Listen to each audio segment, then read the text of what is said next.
Right now, we're uncorking a tasty surprise from Fox 31 Denver. This year, Americans will drink more than 4 billion bottles of wine. That's about 3 gallons per person. But these days, wine country doesn't just mean Napa and Sonoma.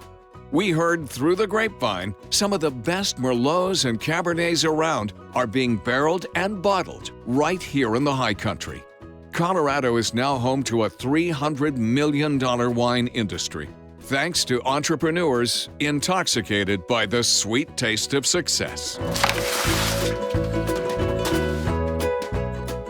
Tonight, we're taking you to the vineyards, where they're growing some big business. And you'll meet the local innovators who just can't keep their love for wine bottled up. Plus, you're invited to the event that was just voted the best wine festival in the United States. It's right here in our backyard in Colorado wine country. Here's Fox 31 anchor Jeremy Hubbard. Hello and thanks for joining us. I'm Jeremy Hubbard. This is a festive time of year when family and friends gather, drink in hand. So we thought it seemed like a good time to uncork some knowledge about a full-bodied Colorado industry. Guess you could call it the nectar sector of our economy. Believe it or not, Colorado winemaking is now a $300 million industry. There are 40 wineries right here in Denver alone. Tonight, a look at the people toasting big success after getting into Colorado winemaking, quite literally from the ground up. As offices go, the lucky employees at Cherokee Vineyard in Palisade, Colorado have a pretty amazing workplace. You can look over here and see Mount Garfield, you see the Brook Cliffs, you see all of this nature around you. This is just a beautiful country. It's a beautiful way of life. For 12 years now, Poppy Woody's been growing wine grapes in this picturesque setting. We have 4 different varieties. We have Gewürztraminer, we have Viognier, we have Cab Franc, and Tempranillo. But she's a relative newcomer when you consider Colorado's burgeoning wine industry has actually been around for 150 years.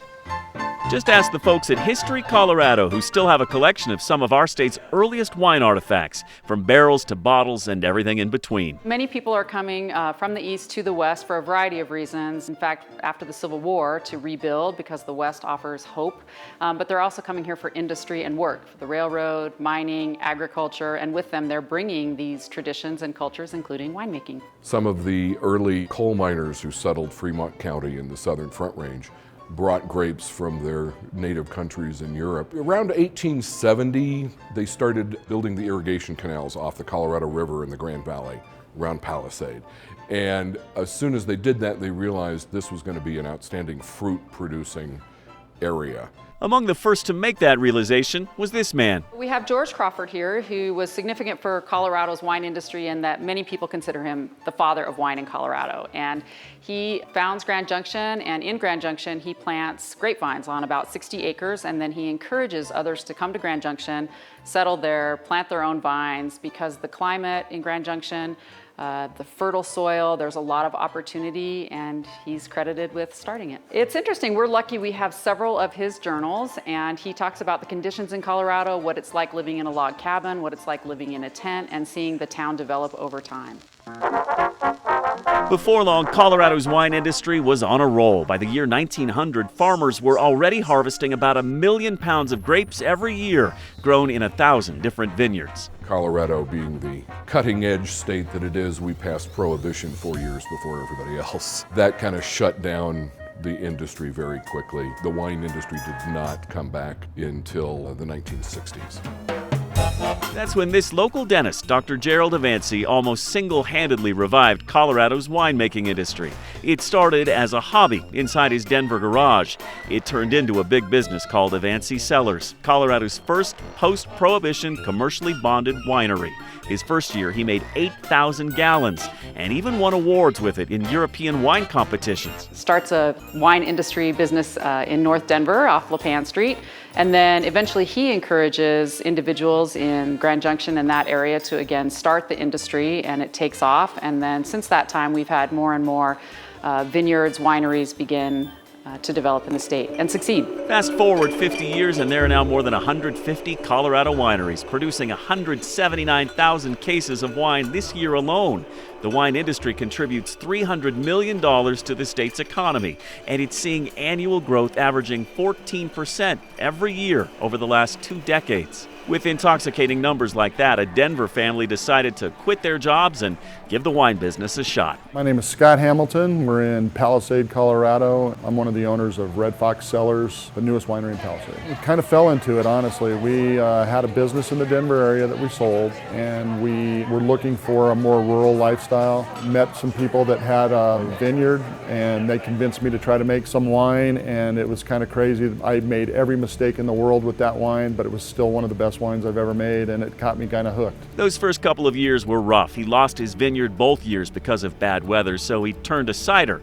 Now he still makes that apple cider and traditional wines and some stuff he calls avant-garde. They take old spirit barrels like rum, tequila, and whiskey and age wine inside of them. But what I can tell you is the Bourbon Barrel Merlot is our biggest seller. It outsells everything about 2 to 1. And he's hardly the only innovator when it comes to Colorado wine. At this Denver winery, they can't keep their love of vino bottled up, but they can it. It does like 60 cans a minute. You heard him right. Here at Denver's Infinite Monkey Theorem, they've made wine in a can the new wine business trend. This industry is 8,000 years old, and it's not that creative. And IMT has turned it on its head, you know. It's the first winery to keg wine, the first winery to can wine, the first urban winery in the United States to embrace city culture. Right now you can find Infinite Monkey Theorem's Colorado wines in 42 states and Canada, and they've even made a deal to sell canned wine in China. That's our newest can, Peach Bellini. But getting to this place was a journey over 2 decades and 3 different continents for Ben Parsons. He started out in London working in the wine industry, then moved to New Zealand and Australia to study wine chemistry. In 2001, I was looking for a Northern Hemisphere harvest placement, and I saw a job advertised for a winemaker in Palisade, Colorado, and I had no idea there were wineries in Colorado. And I applied for the job just via email, and 3 days later, he emailed me, offered me the job, and I moved from London to Grand Junction on the 9th of September 2001. Going from a city of 16 million people to the wide open spaces of Grand Junction was a bit of a culture shock, but in no time, he was converting connoisseurs to Colorado wine. I would load up my old 4Runner, and there were 60 cases of wine. I would drive to Denver, knock on restaurant doors and be like, look, I've got a great Colorado wine here. You want to try this wine? And people were really into it because it was like at that time when restaurants were starting to really engage farm to table, and the piece missing for Colorado restaurants was a good Colorado wine. That's when he decided it was time to open his own winery. It was kind of prompted even further, unfortunately, by the passing of my father in 2007. He died of colon cancer, and that really inspired me to do my own thing. And so in the winter of 2007-2008, I wrote a business plan to start an urban winery in downtown Denver. With the help of investors, Infinite Monkey Theorem was soon open and soon very busy. We made 2,000 cases the first year. We doubled to 4,000 the next year. We started kegging wine in 2009 for restaurants, and then in 2010, we were the first winery in the US to put wine in an 8.4 ounce can. We outgrew our facility in 2012. We moved to Rhino, which is River North. It's like the hottest part of Denver now. We were the first people there, so we really started that neighborhood in our opinion. Now their massive new operation is churning out 80,000 cases of canned wine every year, made popular by our state's outdoor lifestyle. The whole idea with canned wine was we live in Colorado, we're hiking, we're skiing, we're climbing, we're floating. We need something that we can pack in, pack out, right? It's the perfect portable pour. It's 8.4 ounces, it's a glass and a bit of wine. It makes sense, right? It's single serve, there's zero waste. Aluminum is the most sustainable packaging material there is. Infinite Monkey Theorem, one of more than 150 winemakers all across the state. And whether this winemaker or any of the 150 others scattered across Colorado serve it in a bottle, a keg, or a can, the grapes all come from the same place. Colorado wine country, where winemaking dates back well over a century and a half. But like a good wine, it just seems to be getting better with age. Ah, the sweet smell of success. And as if Colorado wine country needed anything else to brag about, there's this. Wine Enthusiast magazine just named it one of 2018's top wine destinations in the world. Take that, France. Still to come tonight, the Denver area winery that's gone to pot. No, seriously, instead of barrels, they're aging their Colorado wine in these big clay pots. How they're toasting their European ancestors who've been making wine like this for thousands of years. But first, a little wine trivia for you. Do you know which country in the world consumes the most wine? Believe it or not, it's Norfolk Island, a small landmass between Australia and New Zealand. They love their wine. There, they drink a stunning average of 78 bottles of wine per person per year. Bottoms up. We'll be right back.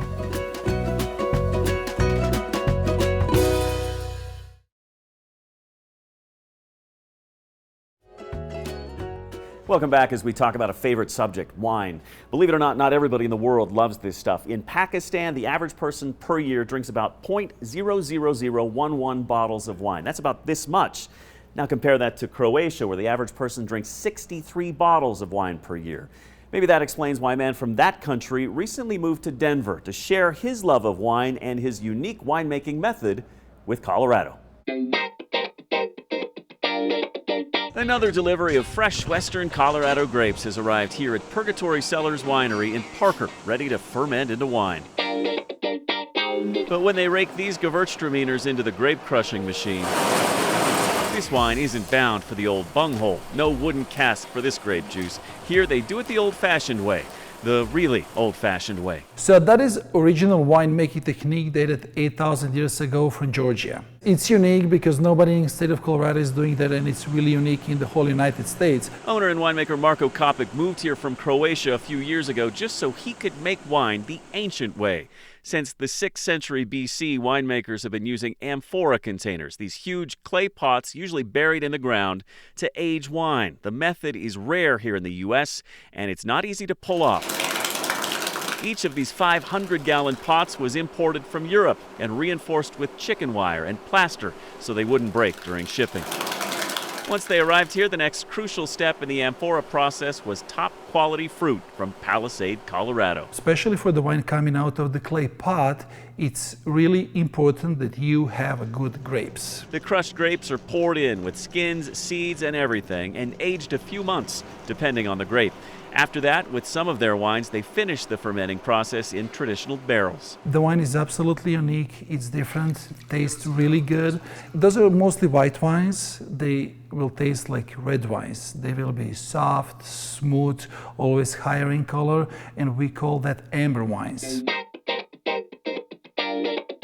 So why do it this way? Because it tastes great and it's so different. We are happy. People really like what we are doing. We are different, and approach of our wine is different. It's absolutely unique, so yes, people like that.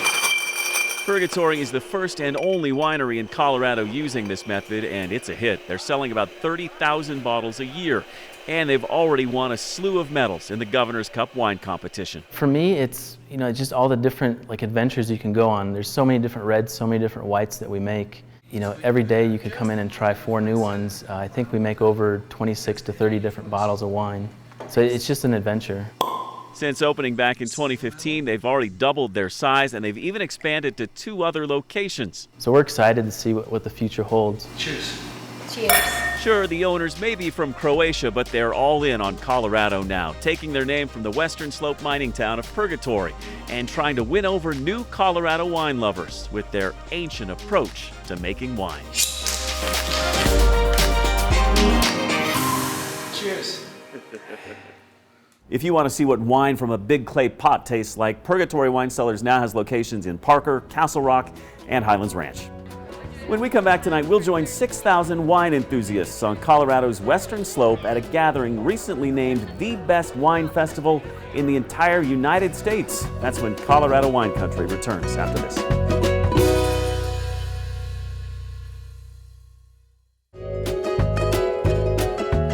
Welcome back as we savor the flavor of wine, vino, the nectar of the gods, whatever you want to call this stuff. We're discussing an industry that is far from fermenting, Colorado winemaking. And you can't talk about this booming business without heading west to the small festival that is one of the biggest and best in the entire country.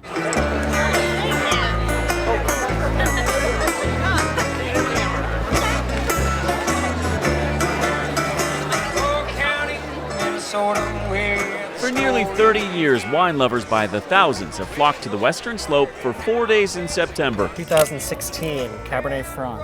to celebrate Colorado wine. Behind me, we have 60 Colorado wineries pouring unlimited sips of wine and about 40 vendors and sponsors. Is there anyone thirsty over there? You guys all have stuff in your glasses.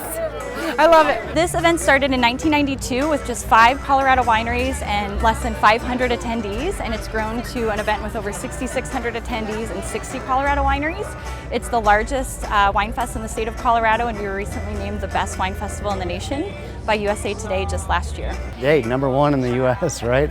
Can't go wrong. You're doing something right. William Conkling's 10 Bears Winery sets up shop here every year. So we're out of LaPorte, Colorado, just north of Fort Collins. Been making wine for about 20 years now. We opened the winery 12 years ago. He says this is a great way to expose his unique wine to a brand new crowd. So we've done this wine festival for 10 years now, and it gets better every year. It sells out every year now, which is great. It's a beautiful setting right on the Colorado River.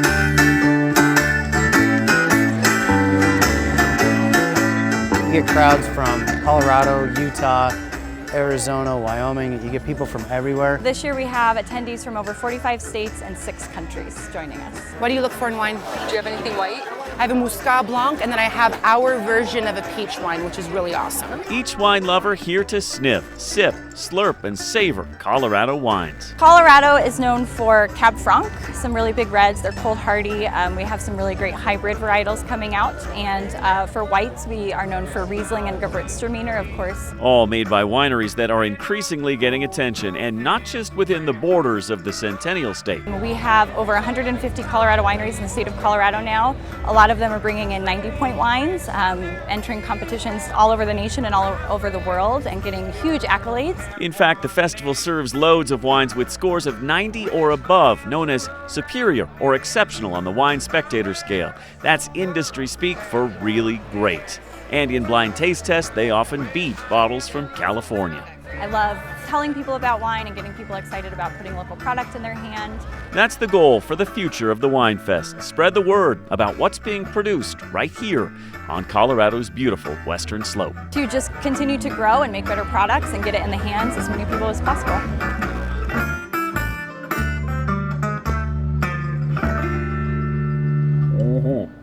And the fruits of their labor certainly paying off. Now, if you want to go to the 28th Annual Colorado Mountain Wine Festival next September, you can certainly do that, but you better get those tickets early. It sells out weeks ahead of time. When we return tonight, the best of the best. You've got a ticket to the Governor's Cup, where they're uncorking this year's award winners from Colorado wine country.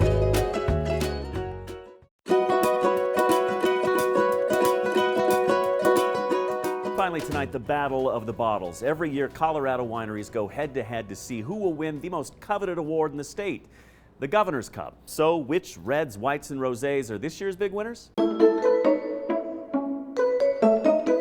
For Colorado winemakers like John Garlich, no, it's a good food wine for sure. This is the Super Bowl of wine. The 2018 Governor's Cup held at History Colorado in Denver back in November, where the top 13 Colorado wines of all varieties are unveiled. More than 350 wines vying for the top honor. So this is Cabernet Franc. Including Garlich and his wife, who've been making wine for 23 years. They first came to Palisade on a backpacking trip back in 1994 and fell in love. They'd grown grapes in their backyard for years, but never took winemaking that seriously until visiting here. So they bought a vineyard, opened Book Cliff Vineyards Wine, and started winning awards. Thank you, everyone, for coming and attending. What a lovely event. So it shouldn't come as much surprise that they had a great night at the Governor's Cup. Tonight's winner, and I want to get this right, is from Book Cliff Vineyards, the 2015 Cabernet Franc Reserve, Colorado. Would you please join me up front? Any winery would move heaven and earth to get this award just once, but Book Cliff has actually won it twice, among other big honors. We won a few years ago, won the best Cab Franc in the country at the Los Angeles International. So we beat out all of California, all of Washington State. So it's a good grape for Colorado. Of course, winning feels great. Oh, it's fantastic. It always is. It's a lot of hard work, the industry. So it's great once in a while you can step back and kind of enjoy it. But Garlich says right now in this industry, in this state, everyone truly is a winner. Yeah, there's a lot of good wine in Colorado. People should check it out.